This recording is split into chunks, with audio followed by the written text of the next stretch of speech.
Bonjour, bienvenue à la première manche de la Nissan European Downhill Cup, première manche d'un tout nouveau championnat européen qui nous emmène dans le nord-ouest de l'Italie, au cœur des montagnes du Piémont, dans la petite station d'Argentera, une manche européenne qui comptera aussi comme deuxième manche du championnat d'Italie.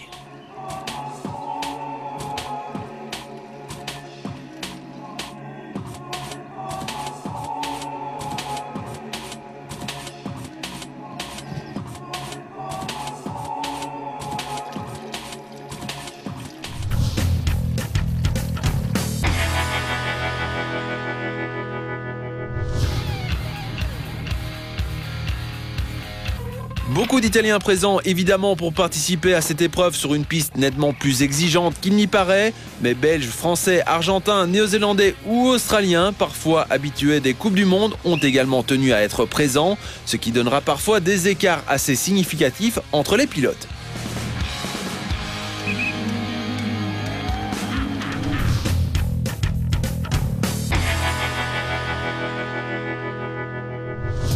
Le départ de cette descente d'Argentera est situé à 2176 mètres d'altitude. L'arrivée est 534 mètres plus bas dans la vallée au niveau de la station à 1642 mètres. Entre ces deux points, 3 km d'une descente qui n'est pas vraiment marquée par les sauts mais offre une vitesse intéressante et se caractérise surtout par sa technicité extrême.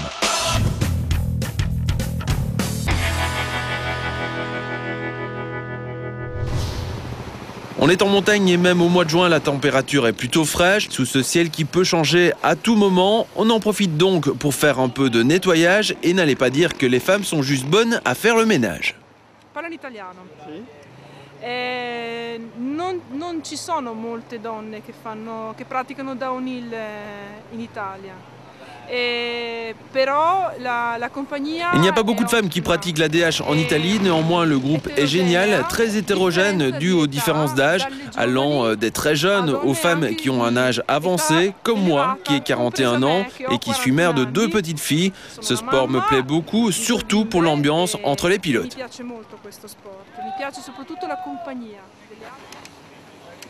Avec plaisir, tiens. Merci. À la santé. Hein.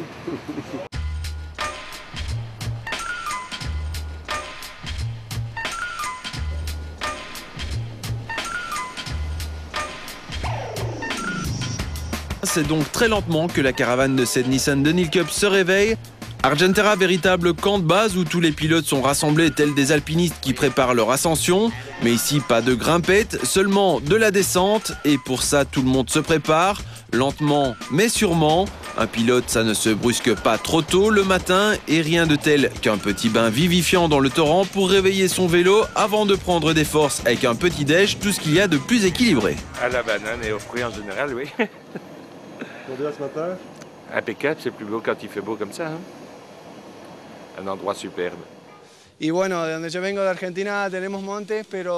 viens d'Argentine où on a des montagnes, mais pas aussi hautes que celle-ci. C'est vrai que les pilotes du coin ont ce qu'il faut pour atteindre un bon niveau et avoir de l'expérience. On va voir ce que l'on peut faire sur la course, car il semble y avoir pas mal de pilotes intéressants ici. On va tout donner, descendre entier avec le temps le plus court possible.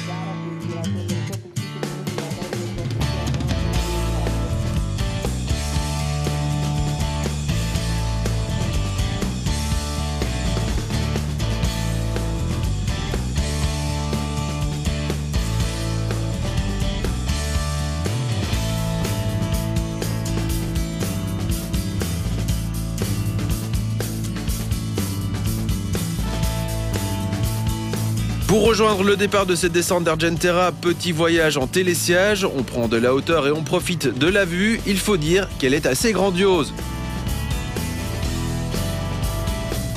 Mais attention tout de même de ne pas se laisser griser par l'air de la montagne, ce serait tout de même dommage de ne pas voir la piste.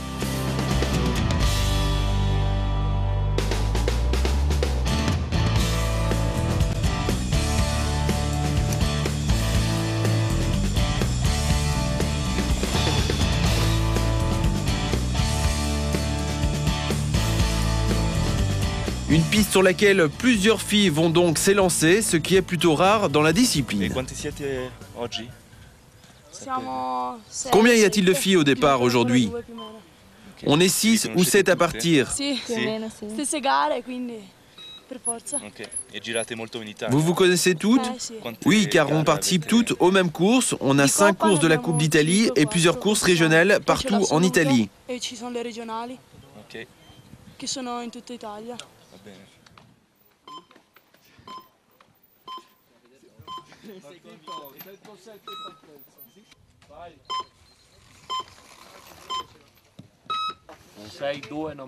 Ok, se 2 poi non parte.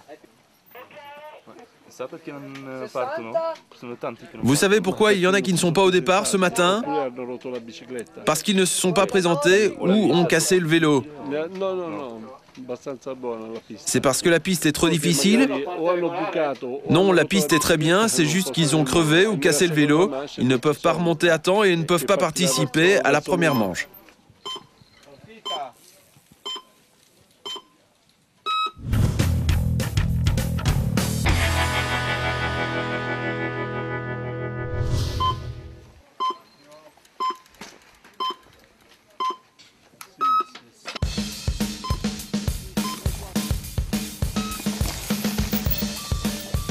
On va découvrir maintenant cette descente d'Argentera en détail. Un départ à l'entrée de la forêt toujours un peu humide à cet endroit, avec un début assez rectiligne marqué par un premier saut, histoire de se mettre en jambes.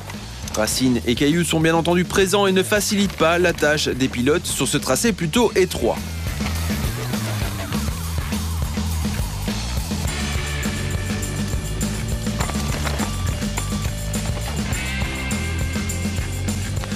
Dans cette première partie, comme dans beaucoup d'autres endroits sur ce tracé, ce n'est pas la vitesse qui prime, mais la technique. Il faut être plus qu'attentif pour arriver sans encombre dans la deuxième partie, plus dégagée. On a rejoint là ce qui en hiver sont des pistes de ski et ça s'accélère. Pas vraiment de difficulté en ce qui concerne les trajectoires, il faut juste faire attention au sol.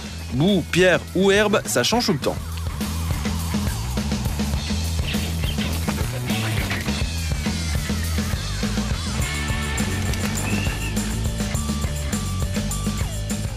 Après ce passage rapide, retour de la forêt et de la technique, véritables pierriers et racines saillantes sont là en embuscade pour toute cette partie complètement en dévers.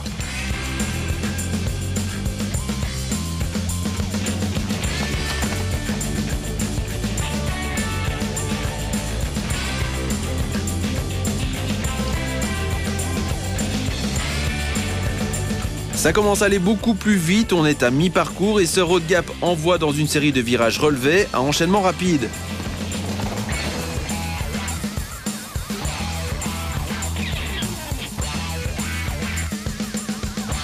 On souffle un peu mais pas trop quand même, avec un nouveau passage technique dans les bois. Passage plus que délicat à certains endroits, les mains sont sur les freins, il faut donc relancer en sortie. Et c'est là qu'on commence à ressentir le côté éprouvant de ce tracé où il faut rester concentré jusqu'à la raquette d'arrivée.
Pas facile quand on a déjà plus de 3 minutes de course dans les jambes et dans les bras, c'est donc avec un certain soulagement que les pilotes sortent de ce bois.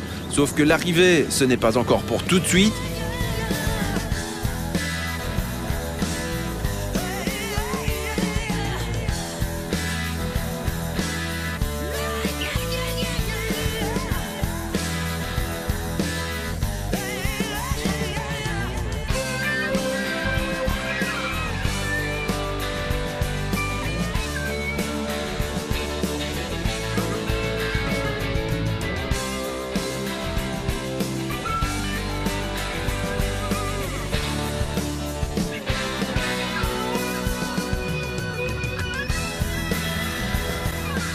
Retour sur les pistes de ski, on reprend de la vitesse et on enchaîne une série de virages pour arriver plein pot sur un dernier beau saut et franchir la ligne d'arrivée après un peu plus de 4 minutes d'effort intense pour les meilleurs. Plus de 6 minutes pour certains, mais tous ont apprécié le caractère naturel de cette piste très peu travaillée. Fin de journée, c'était un peu difficile, il a plu à chaque fois, des gros orages. Et déjà la piste, elle n'était pas évidente vendredi sur le sec. Et là, il y a beaucoup de dévers, ouais, c'est pas évident de tenir les lignes et rester sur la piste.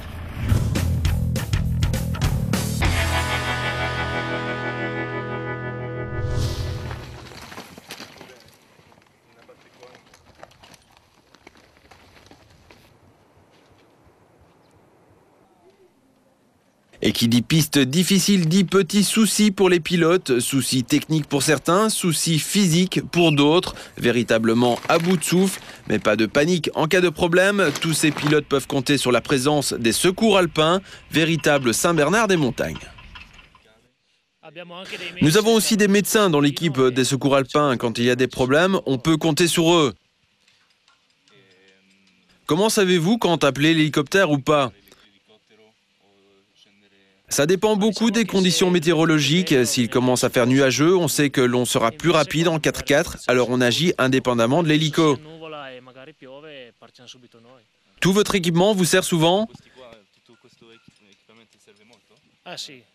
Et oui, pour caler les brancards, se sécuriser sur les roches et s'arnacher à l'hélicoptère.